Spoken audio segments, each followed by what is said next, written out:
So it's game face on for Tom Slingsby and company, as they have got to be considered the odds-on favorites to win this thing. But don't tell that to Giles Scott or Dylan Fletcher. 1 minute to go until the final is off the line here at the Rolex SailGP Championship in Sydney. This is the KPMG Australia Sail Grand Prix. And Stevie, tell you what, Tom Slingsby is probably the hottest sailor. They have done the best over the last 7 races. But I'll tell you what, Dylan Fletcher and Giles Scott just lurking in the grass, just waiting to pounce. Well, that's right, the Australians will have a plan. But this is a race course where a plan's not really as good as it gets. That first contact with your enemy out here. Fletcher, he's coming for a late run at things here. I like where the Australians are positioned, but they're into a battle with Canada already. Dylan Fletcher's got the chance to play spoiler here. He's got to keep some space. Canada and Australia, oh, it's really tight there. Australia have got to keep clear. They're in a real fight with 16 seconds to go. Boat's going to fill up. This is opening the gap here for Fletcher. He's coming through fast. Middle of the line's the favoured place to be. 9 seconds to go. Britain are calling themselves late. 5 seconds, watching for the line to turn white. It's timing that counts right now. Oh, what a start. Fletcher's at absolute speed. On the inside, it's Canada. I think Emirates, Great Britain are going to be able to lead at Mark 1 here. Penalty Australia, relative Canada. Windward boat not keeping clear. Oh, Slingsby's going to have to fight back from third here. He's going to have to be last round Mark 1, and then it's going to be a fight back. But for Emirates, Great Britain, the ball's in their court. So at mark number 1 here in the final, it's Emirates GBR with the lead. Canada in second, and the hometown favorites, Australia, will sit in third. But Stevie, what a move by Tom Slingsby. Didn't pull wide, he just went wide, and now he's back up to speed. Yeah, he just did it wide. He's a bit of extra experience out there, and he nailed that manoeuvre. But it's all about being smooth on board Emirates Great Britain. They're going to be into gate 2 with no more manoeuvres. But what's the choice? Do they go straight and take a left turn? It looks like Canada might make it down and cut the corner. Big overlay by Emirates Great Britain. Canada have seen a wind shift. Looks to me like it's a lead change. Canada are going to lead at gate 2. Australia could be straight back to second. Mistake by Emirates Great Britain. At gate number 2, the DP World Gate, it is NorthStar Canada, Giles Scott that will lead. And then it's Emirates GBR, and Tom Slingsby rolls the dice. He opts for the other side. He loves to stay away from his competitors. Yeah, he saw the chance to follow Canada, but he would have been slow. So what Slingsby's doing, he's trying to find some space. He's looking at the breeze, and at the moment it looks like he's on a nice wind shift up the course. We expect to see him manoeuvre quite soon and head to the right-hand side of Shark Island. That's been the classic move. Lisa, how's it looking out there on the racetrack? Which side of Shark Island are you going? Oh, big tacking error. I still think the right-hand side is strong, but where Australia have tacked, they're in plenty of pressure. Obviously that manoeuvre was a little bit wobbly, but because they nailed that, they're going to be in an okay position, but it's going to be a fight all the way to the end here with GBR tacking in front. Oh, big cover manoeuvre there, Todd. These two are already in a fight, and that only means good news for Canada. Look here on our Oracle Cloud, big gains to Canada. They might try and split the other side of the island. What do you think if they do that? Going straight here. Are we happy with that? Well, it's a 300-metre lead. What he's saying there is, what do we do if we split? If it's gusty and shifty like this, it's very simple. You have to sail what you're in. Control the controllable. All you can do is say where you think you see wind, go and find that breeze.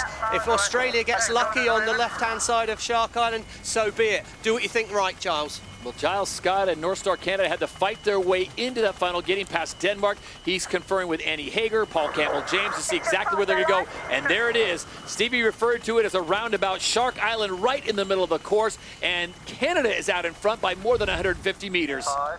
Here we go. This is in the pre-start here, and that was nearly with 20 seconds to go. Australia just pushed down across Canada, got too close. That was where that penalty came from. Canada turned the boat up into the breeze, had to keep clear. They filled the boat up, which will have hurt them, but right now it's a massive lead. As we come back on board, there's spray of water all over the Canadian boats. It's going to be champagne over that Canadian boat if they can hang on to this lead. Look at that, 150-metre lead over Great Britain. Right-hand side of screen, Australia, where they've found no luck on that side of Shark Island. Slingsby's going to need a miracle from here, and the Canadians, NorthStar Canada, what a season 5 moment for them this could be. Halfway through the race, Todd, 1 down, 1 up, and then the sprint to the finish is all that stands between them and victory here in Sydney. I'm not sure they're laying anyway that turn.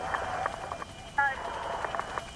Going away in 3. Hannah Mills talking about the Australians, saying they're not really a threat at the moment. We've got big gaps opened up here. With Great Britain coming and engaging with Australia, they've really potentially given an unassailable lead to the Canadians. It's going to be so hard to find a way back through. If Australia have got a simple choice here, do they follow? If they do follow, it's very hard to overtake. From here, bud. You hear the frustration in the voices on board Australia. They looked so good coming into this race as they win race number 7 to put themselves in the top position, but those scores wiped away, and all three teams, apologies for the salty language, but they come around and now they find themselves firmly ensconced in third as they look up the track, and it is Canada way out in front. NorthStar Canada, the last time Canada won an event at SailGP, Stevie, you've got to go back to season 3, that's 2023, and for Giles Scott, you go back to last year, that's when he was driving for Emirates GBR, and that's when he made his debut winning in Halifax. Oh, don't underestimate the fact there will be a bit of niggle between Giles Scott and Dylan Fletcher. They've swapped roles there. You know, we don't know what exactly went on with that Emirates Great Britain. Obviously, of course, a fantastic opportunity for Giles to come and sail for Canada and represent them, which I know he's very proud to be doing. But him and Dylan, you know, they've been rivals for positions in British teams a lot. This will mean an awful lot to Giles right now if he can hang on. And yeah, huge for NorthStar Canada's season, huge for the new ownership. So here we go. Upwind leg to go, 3 legs to go. That's faster. 23 to boundary. And Stevie, it's one of those situations where if you were coaching them, you would probably just say, keep it simple. Keep it simple. You have a massive lead. Don't let the pressure come to you and make a silly mistake. Yeah, and you've got to focus in on your manoeuvre, so do the next right move. That's what's key at this point here. Where's their wind? That's the first thing. If I've got more wind, I can keep going fast. Now, I'm surprised they didn't turn a little bit sooner. As soon as they saw Great Britain were about to turn left, I'm surprised Canada didn't turn. They've given about 50 metres extra leverage than they needed to, but left-hand side of our screen, there is good wind. Get to lay and see if there's an option to split. Well, that's there, Hannah talking about the downwind leg. They get to a point where they can either turn right or left, and then they take a call off Canada. At that point, we're not going to follow Canada. If we follow Canada, then the only hope is that they make a mistake. By splitting, they give themselves a shot. I'm surprised Canada didn't manoeuvre sooner after that gate to cover off Great Britain. There is now an opportunity. When the boats come back together, Great Britain are going to have the right of way. Right now, Great Britain has the lead. Emirates GBR has found the speed on that side of the course. Look at the difference, 66 kilometers an hour as opposed to NorthStar Canada, closer to the 55, 56 kilometers an hour. Advantage Great Britain here. They need a good manoeuvre. Pressing a little, good angle. Oh, it was pretty much perfect. Here we go. I think they're going to make... Oh, it's a huge lead change. But Great Britain say they're not laying. They're expecting to have to manoeuvre more. Potentially, NorthStar Canada can do it with just one more manoeuvre. Mother Nature could have one final say in this. There's the ley line. That's the position that says Canada will make it with no more manoeuvres. And then you have to factor in Shark Island and what the wind is going to do there. So let's quickly go down in the water, check in with Lisa. Lisa, on leg 5 of 7, you see what's left. What are you seeing as far as wind, and whose position do you like better? I'm a bit worried about Emirates Great Britain now. They are in quite a lot of light pressure, so it is going to be difficult for them. But the wind in this moment, it's just coming over the land, and I think they're just going to get this riding now as I'm watching it, and they may make it. I think they need to make it. I think they need to make it here if they can. They've got to watch out for that little mark in the water there, but it's all about making gate 5 with no more manoeuvres for Great Britain. I think they're going to do enough. Canada will be quicker.